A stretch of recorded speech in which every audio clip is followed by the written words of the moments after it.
High বন্ধুরা, ছোটদেরকে ভালোবাসা এবং বড়দেরকে সম্মান জানিয়ে আমার জীবনের প্রথম ব্লগ শুরু করছি। তো যেহেতু প্রথম ব্লগটি শুরু করছি, তো সেই ব্লগটি শুরু করছি আমাদের স্কুল থেকে। আমাদের সেখানে প্রচুর স্মৃতি ছোটোবেলার জড়িয়ে আছে। তো তোমরা দেখতে পাচ্ছ স্কুলটির নাম হলো মৌখালি গোপীনাথ গৌড়পালা বিদ্যালয়। এই স্কুলে আমরা ছোটোবেলা থেকে পড়াশোনা করেছি। তো আজ ছিল সরস্বতী পুজোর দিন। আমরা ঘুরতে গেছিলাম। তো ফার্স্ট ঘুরতে গেছিলাম কোথায়? স্কুলে। তো স্কুলের ঠাকুরটি দেখো খুব সুন্দর লাগছিল। এখানে আমরা ছোটোবেলা থেকে যেহেতু পড়াশোনা করেছি, এখানে প্রচুর নতুন নতুন স্যার এসে, তারা হয়তো আমাদের চেনে না বা আমরা তাদেরকে চিনি না। পুরনো স্যার ম্যামদের সঙ্গে আমাদের কথাবার্তা হয়েছে, কিন্তু আমরা ওখানে বেশিক্ষণ থাকতে পারিনি, কারণ আমাদের আরেক জায়গায় যাওয়ার ছিল। তো দেখতে পাচ্ছি আমরা বাইক নিয়ে বার হয়ে পড়েছি। এই জায়গাটা হলো আমাদের মৌখালি যাওয়ার রাস্তা, মৌখালি বাজারে যাওয়ার রাস্তা। এই রাস্তা দিয়ে আমরা যাচ্ছি। এই রাস্তা দিয়ে যাব কোথায় না, আমরা এই রাস্তা দিয়ে যাব পৈলান মন্দিরে। তোমরা আশা করি পৈলান মন্দিরের নাম শুনেছ। পৈলান মন্দির হলো আমতলায় যে মন্দিরটি থাকে, সেই মন্দিরের নাম আর একজন জানো সবাই, ভাষা মন্দির নামে বা স্বামী নারায়ণ মন্দির নামেও সবাই জানো। তো বন্ধুরা দেখতে পাচ্ছ আমরা যাচ্ছি। তো দেখো আমরা চলে এসেছি ভাষা মন্দির, ভাষা 14 নম্বরে পৈলান মন্দির, কেউ বলো স্বামী নারায়ণ মন্দির। এই মন্দিরটি খুবই সুন্দর, দেখলে কিছুটা দূর থেকে পুরীর জগন্নাথ মন্দিরের মতোই লাগছে।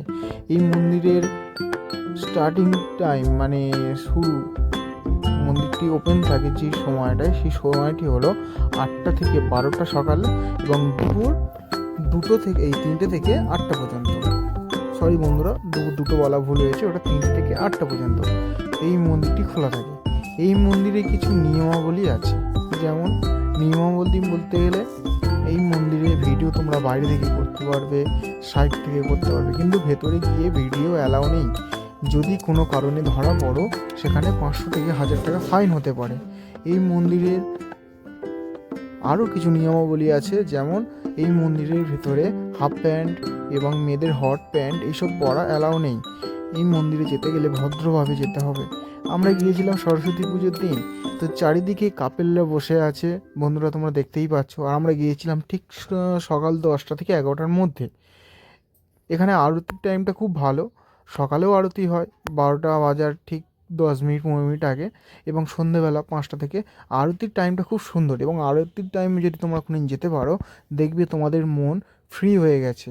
যত রকমের চিন্তা দূর হয়ে যাবে এই মন্দিরে গেলে।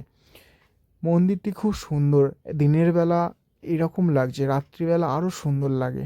তো বন্ধুরা তোমরা যদি মনে করো আসবে এই মন্দিরে, আসতে পারো। যদি বলো কোথা থেকে আসবে, শিয়ালদা থেকে এলে বারাইপুর থেকে আমতলার বাস যায়, আমতলার বাসে উঠে ভাষা 14 নম্বর পৈলান মন্দিরে নেমে আসতে পারো।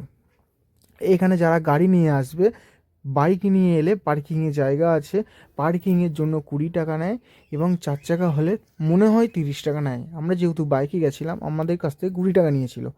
এখানে হোটেল রেস্টুরেন্ট টাইপের ব্যবস্থাও আছে, ওয়াশরুম আছে। ওয়াশরুম তোমরা ফ্রিতে ব্যবহার করতে পারবে।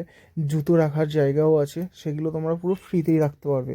তো বন্ধুরা যেহেতু 12টা বেজে গেছিলো, আমরা সেই ক্ষেত্রে আর ওখানে দাঁড়াতে দেয়নি, আমরা আস্তে আস্তে বার হয়ে যাই। দেখতে পাচ্ছ বন্ধুরা, আমরা আস্তে আস্তে বার হয়ে গিয়ে চলে আসি। আমরা চলে বাড়িতে এসে, আমাদের বাড়ির কাছে নারায়ণতলা বলে একটা মাঠের জায়গা আছে, সেখানে সরস্বতী পুজোর সময় প্রচুর ভিড় হয়, মেলার মতো লোক হয়, প্রচুর ঘুড়ি ওড়ে আকাশে, দেখতেই পাচ্ছ। তো আমরা সেখানেই চলে এলাম বন্ধুরা। এই বলে আমার ব্লগটি শেষ করছি।